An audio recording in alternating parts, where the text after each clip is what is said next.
Hello chess friends and welcome to A00 Chess channel and welcome back to our little computer chess world. Welcome to a spectacular gameplay by Starzix against the Stockfish 16 in the crazy Polish opening. And in this game again we'll see really the common tactical shots by Stockfish: queen sacrifices, pawn breakthrough ideas, pawn sacrifices in the early stage of the game, destroying fianchetto style and similar stuff. So in my opinion, again, a great spectacular game played by the strongest chess engine in the world by Stockfish 16. So let's dive now into the game with the white pieces. The Starzix engine opened with move b4, the Polish opening. Stockfish response was e5 and f4 g3. Here the last move that was prearranged by the organizer was now the move d6. Of course, black can capture this pawn, but still the game gets very complicated. But after move d6, from this point on, the engines are calculating the position for themselves. And sometimes in the CCR competitions and also in this computer chess championships, TCEC competitions,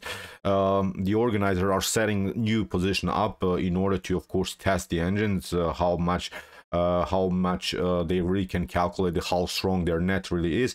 After move d6, obviously we reach now sort of a King's Indian attack, but by white, where white has this attacking opportunities to make something on this side of the board. Obviously black will try to do something here, maybe with f5 f4, but it's a new position, a position that has never been played so far in chess history. After move bishop to g2, c6 by the fish, knight to f3, and after move e4, Stockfish hits now the knight. Starzix plays towards the center of the board with the move knight to d4, d5. Stockfish fixes now the structure in the center of the board, c3 by Starzix, and now Stockfish doesn't want to tolerate any spaces on this side of the board, forces now a reaction by white on this side of the board, b5 by Starzix. You don't want to take, of course, then you basically invite your opponent's knight into the game. You could be vulnerable maybe here around the score b6, also d6, c5, so you would face many dark square problems in the next couple of moves. So that's why after move b5, Stockfish ignores that, plays now the developing move bishop to c5, d3 by Starzix. Starzix doesn't want to also tolerate this spaces that Stockfish built now in the center of the board. Knight to f6, kingside castling, and now also castling by the fish.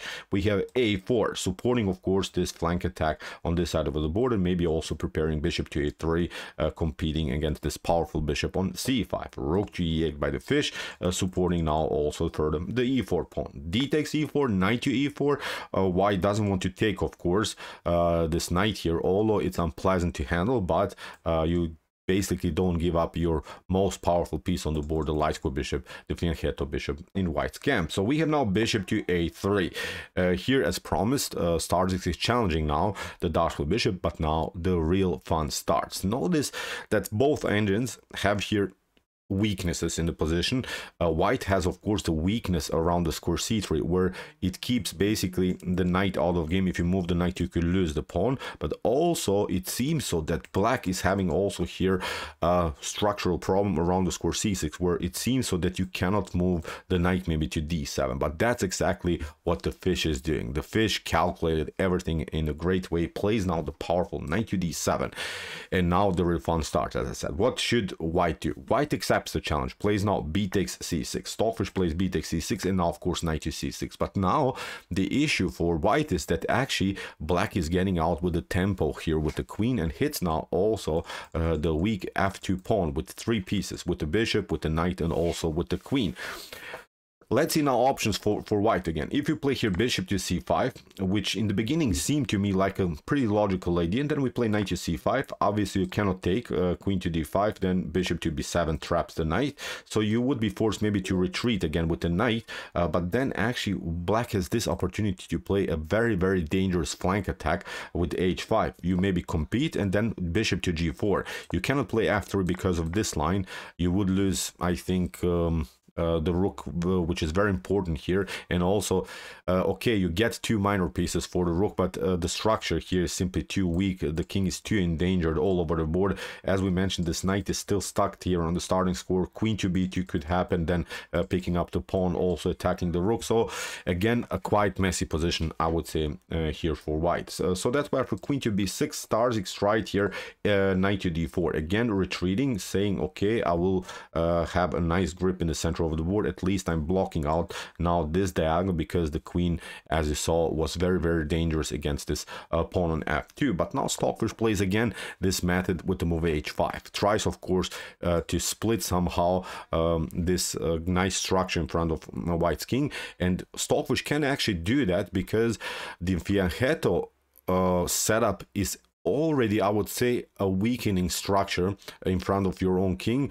Although you could maybe defend this if you had maybe the knight here on f3, but now Stockfish notice, okay, your knight is not anymore there, I could push the pawn further, and if you retreat with your knight on f3, then you have again the same issues, the same problems that we have talked about. So that's why here e3 played by Starzix, locking out now finally this dark square diagonal, locking out now any tactical opportunities there. But Stockfish plays now the tricky bishop to a6, attacks now the rook. Here Starzix competes now with knight to b5. Starzix is saying, okay, if you capture my knight, then after a couple more moves I could also maybe go for this pawn. So it seems like a solid position here for white. But now Stockfish plays now beautiful bishop to a3. Stockfish says here, you had your opportunity with bishop takes c5, now I'm going to destroy your fianchetto. Look at this, after bishop to e3, bishop to e4.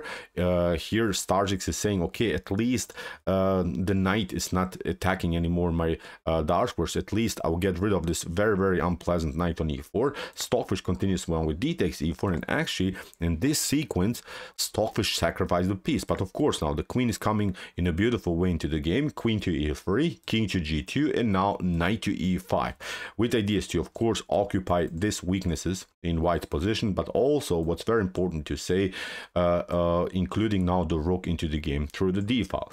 And let's see now also options for white. There are now many things that white can play. Let's see now a normal choice. Maybe you play something like knight to c7. You're playing this fork against both of these rooks. Also you attack the bishop. Obviously rook from a to d8 was going to happen. You have to now retreat with the queen to c1, but now we play this one. Bishop takes f1, queen to f1, and now a check. You have to take. Now we pick up this one, and now after something like rook to d3, I would dare to say the game is over here, because even if you pick up this one, we simply play like this, then you have to play something like this, and now after a couple more moves, rook to d1 leads, of course, into checkmate sequence. If you don't retreat here, if you retreat somewhere there, then of course we come here out with the check. You have to play king to g2, and now rook to d1 paralyzes all of the pieces here. You cannot move the knight, the rook is lost, and the next move we're going to have a beautiful promotion. Really stunning stuff that Stockfish can even allow here some dangerous stuff around the square e8, but this pawn is really too powerful. So here, instead of knight to c7, what you could try is also a pretty solid move. Bishop to c1 seems like you're getting out of this mess,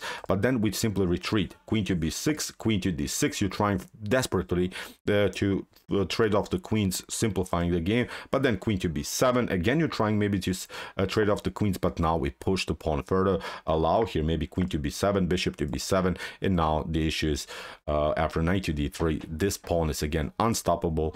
You have to give up now, I think, the bishop for the pawn, but again you will face many light square problems, especially here around the square g2 with the support of the light square bishop. I would dare to say here game over again here for white. So that's why for knight to e5, Starzix tried rook to a2, competing at least here on the second rank, but now Stockfish plays h4, continues the pressure, is trying of course to create some weaknesses here. If you take, then this rook could come into the game, rook to e6, rook to g6, this would be very dangerous, so that's why queen to d2.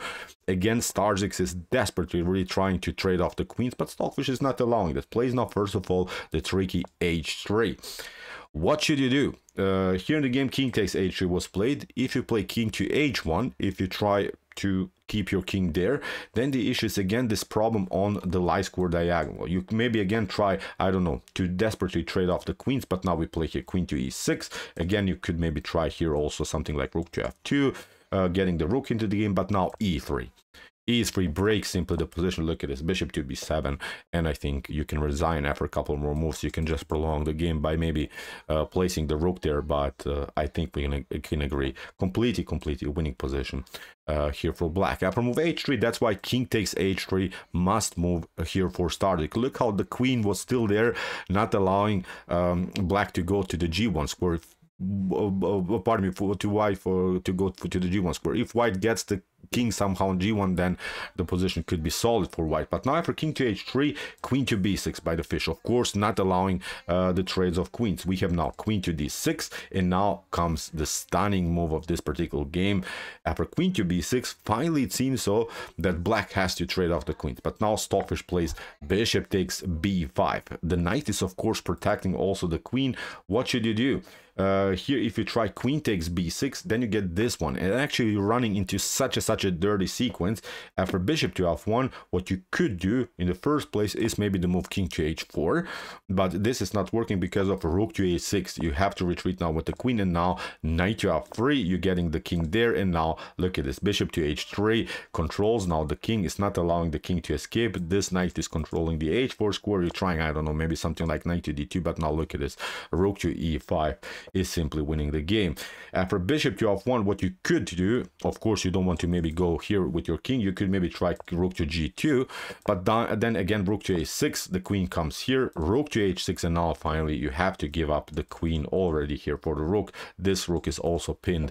Again, game over here for white. So that's why for bishop to b5, we have now a takes b5. Still the queen is protected by the bishop, but now Stockfish has extra time to pick up the pawn, but also attack further the rook on f1. We have queen to d1, Starzix retreats, Stockfish of course continues the pressure, queen to e2, queen to c6, and now after king to g2, finally Starzix is trying to get the king into onto nice square, but again there are several light square problems, and Stockfish noticed that, of course, plays now the move e3. You cannot cover, of course, because the knight is covering the square. In the game, king to g1 was played, and now knight to d3, putting more pressure. Again, you see the knight is neutralized, cannot go to d2, cannot go somewhere else. This bishop has taken also the square, so the knight was paralyzed simply by the beautiful activity of blacks. Here we have rook to f3 by Starzix. Even if you try here to move c4 to finally get your knight into the game, then knight to f2 would come, and there is now this checkmate threat.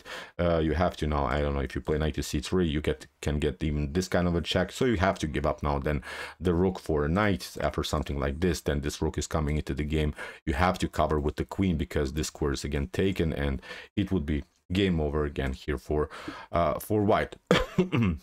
After move knight to d3, rook to f3, knight to f2, we have king to g2, and after move g5, here in this particular position, Starzix resigned. There's simply no good defense anymore. f5, g4 is going to happen, so the position is collapsing simply here for white. So amazing stuff by the fish. Really stunning ideas here. Queen sacrifices just in order to activate the bishop and the knight, and also the rook to square a6. We saw dangerous stuff. Beautiful piece sacrifice, and then continuing the attacking flow. You saw these pieces were not really active. Starzix never developed the knight on b1, although Starzix had an extra piece on the board, but it's always about piece activity. How many pieces can you really activate? It's not like we count, okay, we have maybe an extra piece, but if the piece is not playing, actually it's not like you have it. So Stockfish punished that in a really beautiful and spectacular tactical way. So okay, I hope that you enjoyed this game. I really enjoyed it a lot. Interesting tactics again by the fish. If you want to see some other beautiful sharp tactical game like this, check out our the chess games played by computers. Here's the link of our playlist, and if you like this content, hit the subscribe button. See you soon with some more videos, and what do we say in the end? Chess is the best, of course.